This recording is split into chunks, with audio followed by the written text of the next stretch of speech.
السلام عليكم ورحمة الله وبركاته. ازيكم حبايبي؟ عاملين ايه؟ رب تكونوا بخير. انا سارة الفخراني، والنهارده ان شاء الله هبتدي معاكم روتين جميل كده من الصبح. هنعمل ايه؟ خلطة البرياني بطريقتي. هنعملها بصدور فراخ عندي، وعندي كمان رز بسمتي، بسلة متجمدة، وعندي هنا كمان حمص متجمد، وعندي دي جزر مبشور، وطبعا بصلايه كبيره مفرومه، مفرومه ناعم، مفرومه في الكبه براحتكم على ايدك، مقطعاها، ملح وفلفل والبهارات اللي هي بتاعه البرياني، وعندي كمان مكعب مرقه واحد بس. تمام. والرز طبعا البسمتي الكميه اللي انت بتفضليها. انا عامله بقى كميه بسيطه عشان ما عنديش حد كتير هياكل يعني.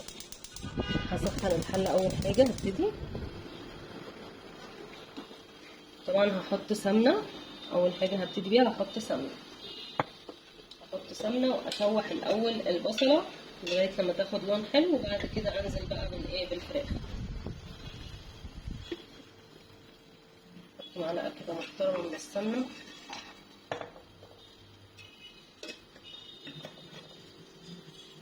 بسم الله. ابتدي بقى بالبصل.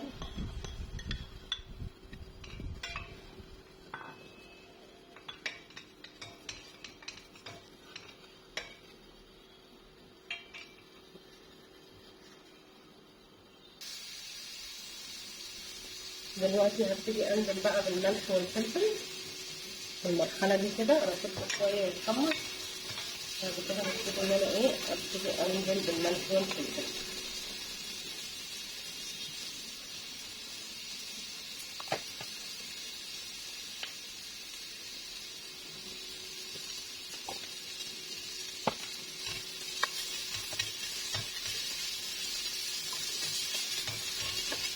بعد ما خد لون شويه كده يا دوبك، هبتدي ان انا انزل بقى بالفراخ عشان تستوي معاه، تاخد من طعمه.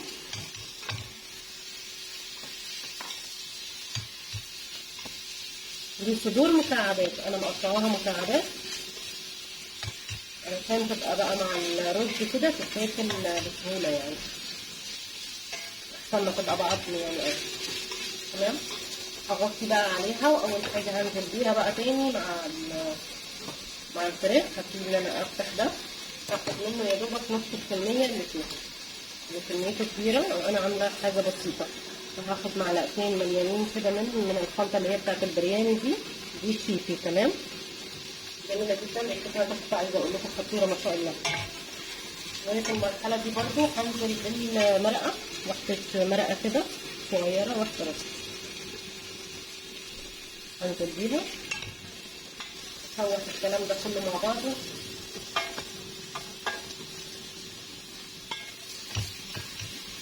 متقلقوش من المنظر اللي تحت اللي لزق ده، كل ده هيبقى بعد كده الطعم في الرز بقى لما بننزل الميه بيبقى خطير. هغطيها بقى بالمنظر ده كده، واهدي عليها النار واسيبها بقى بتاع 10 دقايق مثلا، عشان بس الفراخ تكون اخدت تشويحه حلوه. دلوقتي كده بعد ما بصوا الجمال بقى، عايزه اشممكم الريحه، عايزاكم تشموا الريحه خطيره ما شاء الله، روعه. بصوا بعد ما اتعملت مع بعض كده هعلي النار تاني، هبتدي ان انا انزل بقى بكل الخضار اللي عندي. اي خضار تحبيه ممكن تحطي اي نوع خضار، بس انا بصراحه بستكفي بالدول على طول، بعمل بيهم بيطلعوا احلى حاجه يعني. الجزر المبشور ببقى شايلاه عندي في الفريزر زي ما وريتكم قبل كده، والبسله برضو مفرزاها.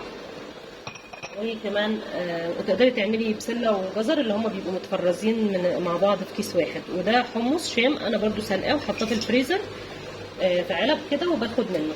تمام. فانا كده ابتديت حطيت الخضار اللي عندي، وهبتدي ان انا اخليه بقى يندمج معاه شويه كده. تقدري تحطي زعفران، لو حابه تحطي زعفران تزودي فايده اوكي، ما عندكيش خلاص استكفي بكده، حلو جدا. تمام. فالبهارات دي جميله ما شاء الله، ريحتها خطيره.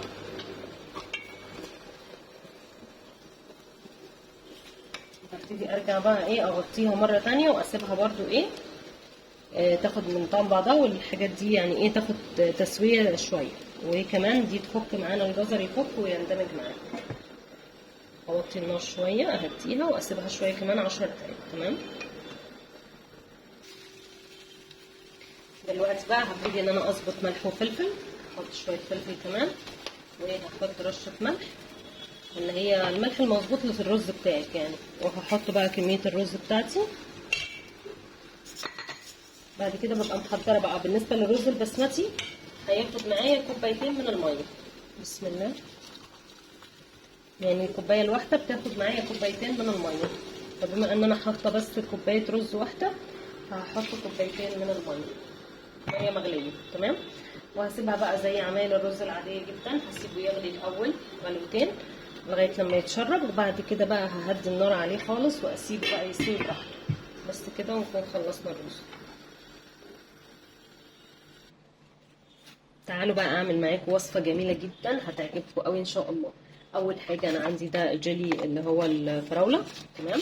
هبتدي ان ناخد الثلاث بواكي كده، وهبتدي ان انا افتحهم فين هنا. بسم الله.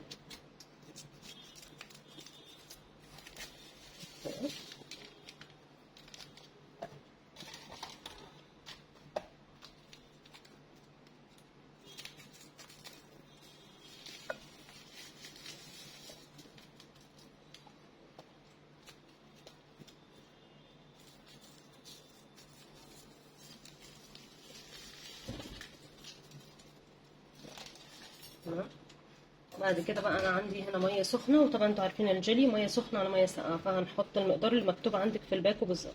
تمام. هبتدي ان انا ادوب بقى في ميه سخنه مغليه. بس اهم حاجه اتاكد ان هو داب تماما يعني.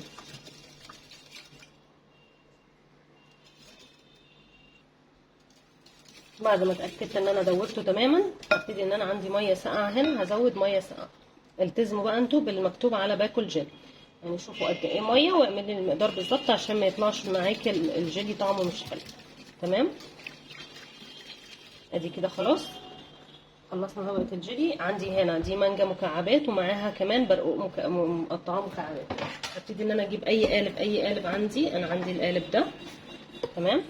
هبتدي ان انا ارص فيه الفاكهه من تحت. اوكي. بسم الله. ميزه القالب ده بقى ان هو بس بتقدري تفكيه قعره يعني. بعد ما بنعمل عليه الجيلي وكده، لما بنيجي نقلبه بيتفكك، فبيبقى بسهوله ان احنا نقدر نطلع الحاجه منه. تمام. هحط كل كميه الفاكهه اللي عندي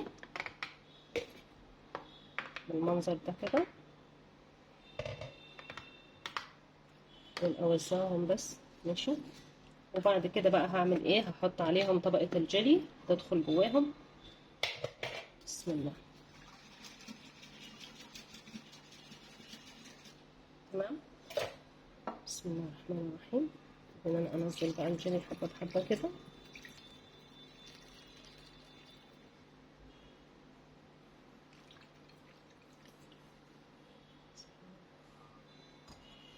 اجيب المعلقه نفسها اعمل كده بس عشان اتاكد انه نزل لتحت الجيلي.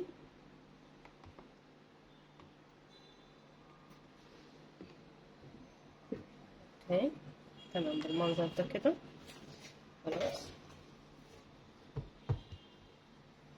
القالب ده له غطا، هحط الغطا بتاعه دلوقتي عليه كمان. هبتدي ان انا ادخله بقى التلاجة يجمد، وبعد كده نبص عليه. تمام.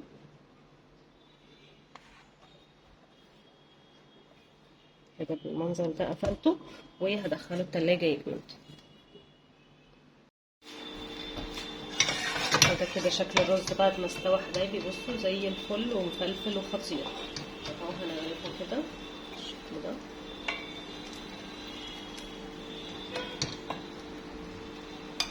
عايزه اقول لكم ريحته تجنن، خطيره ما شاء الله اللهم بارك يعني. جربوه بالطريقه دي ان شاء الله هيعجبكم جدا باذن الله.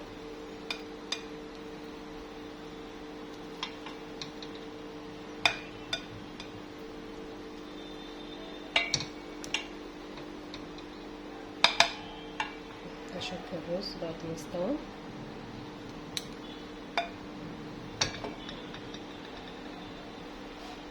جميل جدا ما شاء الله. وتعالوا دلوقتي نفتح مع بعض اللي هي دي. لا بصوا، هي بتتفتح من تحت، بتتفكك الاول. انا نسيت بس هنفكك من تحت الاول. دي بتطلع كده. بسم الله. اوكي. واحده واحده بس عشان مش عايزه الشكل يبوظ. بس ماشي زي الفل. اوكي، نحطها بقى كده هنا. استنوا يا ولاد استنوا. يلا بس كده، قلت انا وشوف على اللي هيجربها. بصوا الجمال تحفه. تعالى نقطع منها بقى عشان اوريكم الفاكهه، طبقه الفاكهه من تحت. تعالوا بقى نقطع منها حته كده، بسم الله. اوبس،